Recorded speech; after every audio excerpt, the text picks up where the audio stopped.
के सोनभद्र राज्य में राजा तेजेंद्र का राज था। उनकी प्रजा अपने राजा से बहुत प्रेम करती थी और राजा भी अपनी प्रजा से बहुत प्रेम करता था। पर राजा की सबसे बड़ी कमजोरी थी उसकी रानी मनोरमा। वो अपनी रानी के बिना एक पल भी नहीं रह सकता था।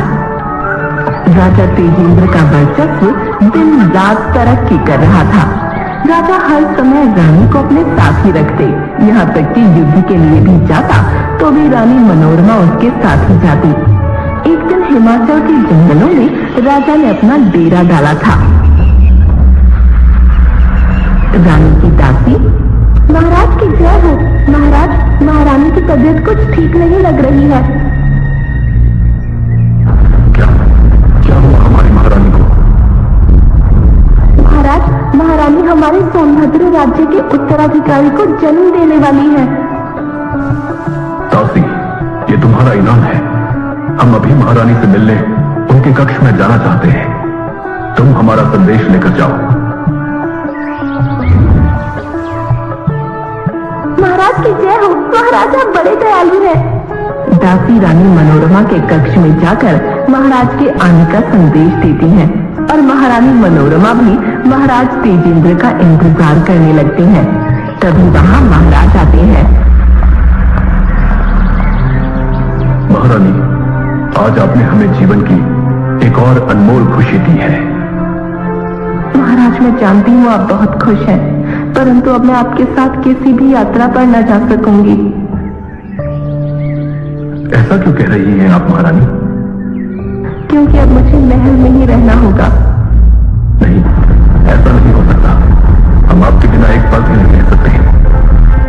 आप फिक्र मत कीजिए, हम आपकी सुख सुविधा और आराम का पूरा ध्यान रखेंगे। महाराज के आगे किसी की कुछ न चली और गर्भावस्था के दौरान भी महारानी को महाराज अपने साथ यात्रा पर ले जाते रहे। समय निकट आ चुका था। महाराज दूसरे राज्य में एक सभा के लिए आमंत्रित किए गए थे। महारानी भी उनके साथ थी। रास्ते में महारानी की तबीयत अचानक खराब हो गई। महारानी 2 जुड़वा बच्चों को जन्म देने के बाद चल बसी। राजा पूरी तरह से टूट गया। वो आग बबूला हो उठा। इन जुड़वा बच्चों ने मुझसे मेरी महारानी को छीन लिया। मैं इनकी मनहूस शक्ल नहीं देखना चाहता। ले जाओ इन्हें यहाँ से। इन्हें इनकी नानी के पास छोड़ा। राजा ने अपने प्रधानमंत्री हरिराम को निर्देश दे दिए। लेकिन महाराज, चुप रहो। तुमने सुना नहीं मैंने क्या कहा? मैं अब इस बारे में कोई बहस नहीं करना चाहता। मेरे आदेश का पालन हो। जी महाराज, जो आज्ञा महाराज। एक और बात, आज के बाद मुझे मेरे राज्य में कोई बच्चा दिखाई नहीं देना चाहिए। उन्हें यहां से भगा दो।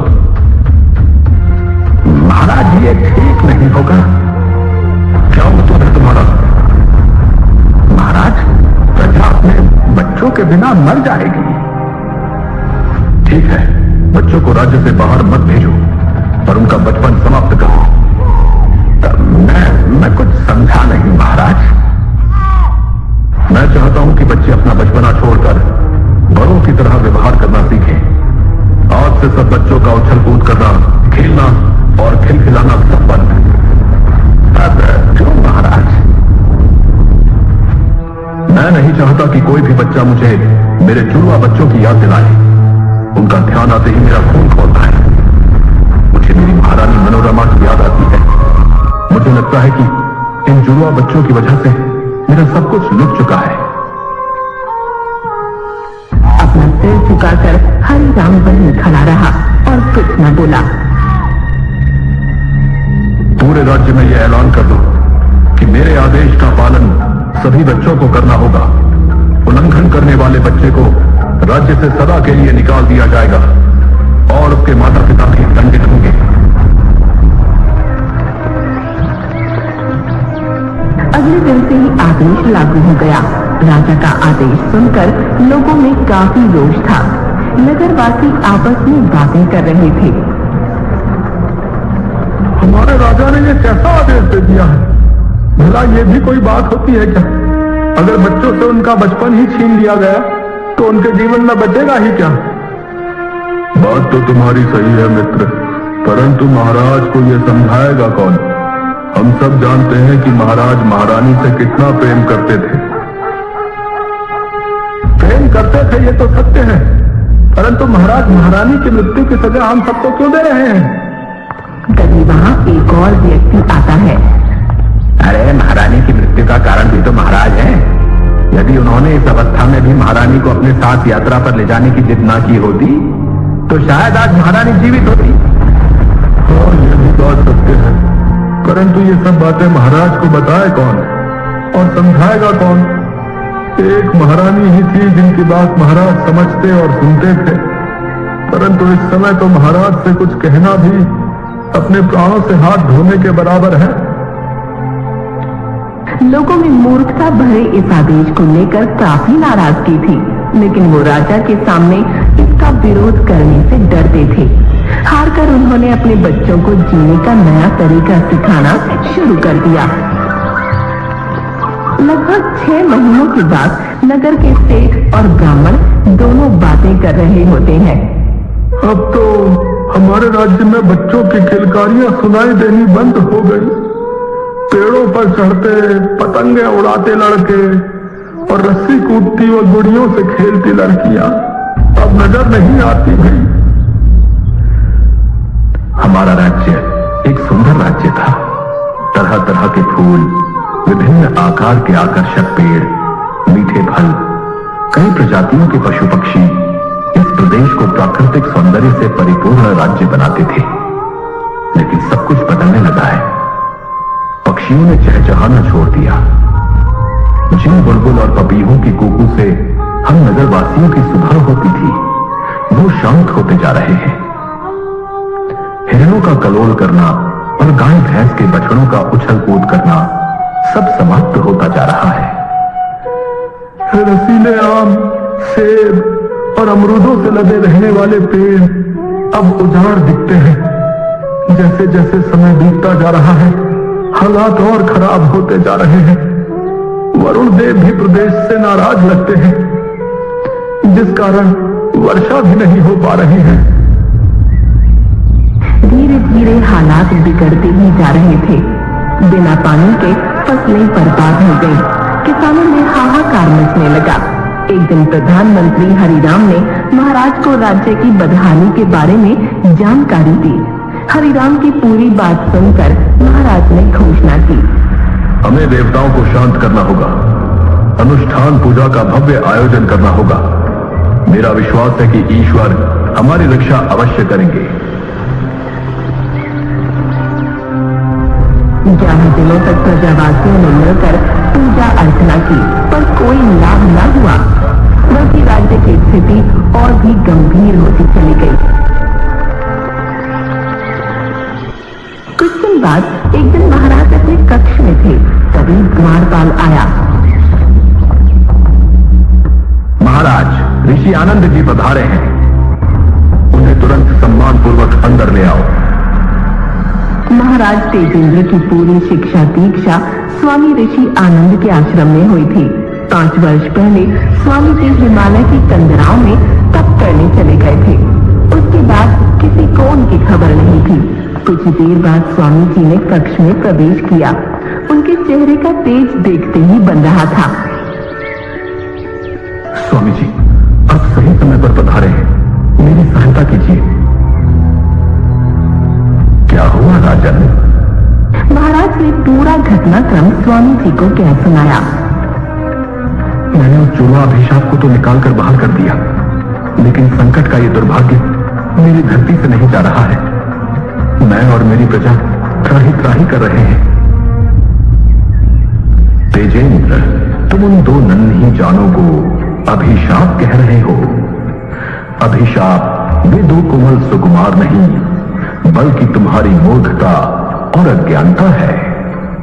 अगर बाहर निकालना है तो इन्हें निकालो। क्या कह रहे हैं आप स्वामी जी? क्या तुम्हें अनुमान है कि तुमने कितनी बड़ी भूल की है? सब बच्चों बच्चों के बचपन को मारकर तुमने स्वयं प्राकृतिक संतुलन को क्षति पहुंचाने का घोर अपराध किया है। मैं कुछ समझ नहीं पा रहा हूं स्वामी जी। क्या तुम्हें मालूम है कि ईश्वर का वास कहां है? ऊपर आकाश में, हमारे चारों ओर फैले मंदिरों में। तुम्हारा दृष्टिकोण सीमित है राजन। भगवान सृष्टि के प्रत्येक जीव में बसे हैं। क्या तुम भगवान की महिमा का एक जीता जागता उदाहरण देखोगे? जी अवश्य स्वामी जी। स्वामी जी राजा तेजेंद्र को महल के झरोखे में ले गए। उन्होंने बगीचे की ओर इशारा किया। राजा ने देखा कि वहां 2 बच्चे खेल रहे हैं। उनकी आयु लगभग 3 वर्ष होगी। वो दोनों मिलकर तितली पकड़ रहे थे। कभी वे आपस में टकरा रहे थे तो कभी घास पर गिर रहे थे। उठने में एक दूसरे की मदद करते और फिर से वे तितली के पीछे दौड़ने लग जाते थे। हंसते खेलते उन दोनों बच्चों की किलकारियों का शोर पूरे बगीचे में गूंज रहा था। महाराज तेजेंद्र वही आश्चर्यचकित खड़े देख रहे थे। बच्चों की ये आवाजें जैसे उसके मस्तिष्क पर वार कर रही थीं। स्वामी ऋषि आनंद ने राजा को समझाना शुरू किया। तेजेंद्र, बच्चों में भगवान बसते हैं। वे स्वयं पवित्रता, सत्यता, प्रेम और आनंद की अभिव्यक्ति हैं। कभी ध्यान से किसी बालक का अवलोकन करो, तुम्हें उनमें कभी छल कपट दिखाई नहीं देगा। प्रत्येक बच्चा प्रसन्नता, आमोद प्रमोद और जीवन के परमानंद का प्रतीक है। बच्चों के बचपन को समाप्त कर तुमने स्वयं भगवान की उपस्थिति का बहिष्कार किया है। और जब भगवान ही चले गए तो क्या मां प्रकृति यहां रह पाएंगी? इसी के परिणाम स्वरूप स्वर्ग से तुम्हारी ये हरी भरी धरा आज उजाड़ बन चुकी है। तुम्हारे देश में केवल जीते जागते शव रह गए हैं। लेकिन स्वामी जी, मैं अपने जुड़वा संतान पर आप बकूला था। वो तुम्हारी मूर्खता थी। तुम्हारी पत्नी की असामयिक मृत्यु उसके भाग्य में थी। तुम उन दोनों निर्दोष मासूमों पर आरोप कैसे लगा सकते हो? वे शिशु अपनी जननी को क्यों मारेंगे तेजेंद्र? बताओ। हे प्रभु, ये मैंने क्या कर डाला? मुझे तो यह भी नहीं मालूम कि मेरे बच्चे आज कहां हैं। 1 वर्ष पहले मुझे संदेश मिला था कि एक साधु उन दोनों बच्चों को अपने साथ ले गया था। हाँ, एक साधु उन बच्चों को ले गया था और वही साधु उन्हें वापस तुम्हारे पास लाया है। वे जुड़वा बच्चे इस समय तुम्हारे बगीचे में खेल रहे हैं। क्या क्या कहा आपने स्वामी जी? हाँ तेजेंद्र, मुझे सोनभद्र की प्रजा और तुम्हारी समस्याओं के बारे में कुछ समय पहले ही पता लग गया था। मैं तुम्हारे बच्चों को उनकी नानी के घर से ले गया। तब से वे मेरे ही आश्रम में रह रहे थे। महाराज तेजेंद्र दौड़कर आंगन में पहुंचे और अपने बच्चों को देखने लगे। दोनों बच्चे खेल रहे थे। कभी वे घास पर गिर जाते। आंगन में महल के कई लोगों की भीड़ लग चुकी थी, क्योंकि मेरे प्यारे प्रजावासियों, आज आप सबके सामने आपका राजा होते हुए भी आपसे क्षमा याचना करने आया हूं। मैंने अपनी अल्प बुद्धि के कारण जो पाप किया है, उस पाप की सजा मिलनी चाहिए और वो मुझे मिलेगी भी। परंतु मैं आप सबका अपराधी हूं, इसलिए आप सबसे क्षमा याचना करना चाहता हूं। महाराज तेजेंद्र की जय हो, महाराज तेजेंद्र की जय हो, राजकुमारों की जय हो। 1 वर्ष पश्चात जुड़वा बच्चों का चौथा जन्मदिन था। पूरे राज्य में उत्सव मनाया जा रहा था। पक्षी चहचहा रहे थे। फलों से लगी पेड़ों की शाखाएं हवाओं संग झूल रही थीं। कुछ महीने पहले हुई बारिश के कारण खेतों में फसलें लहलहा रही थीं। महल के बीचों बीच खड़ी बच्चों की भीड़ में गुब्बारे फटने का एक जोरदार धमाका हुआ। सभी बच्चे तालियां बजाकर एक जोकर का स्वागत कर रहे थे। ये जोकर मंच के बीच आकर खड़ा हो गया। जब तालियों की गड़गड़ाहट से पूरा मंच रोमांचित हो उठा तो जोकर ने अपना मुखौटा हटाया। ये कोई और नहीं, सोनभद्र के महाराज तेजेंद्र थे। मुस्कुराते हुए महाराज ने वहां उपस्थित बच्चों और अतिथियों का झुककर अभिवादन किया तो पूरा पंडाल तालियों से गूंज उठा।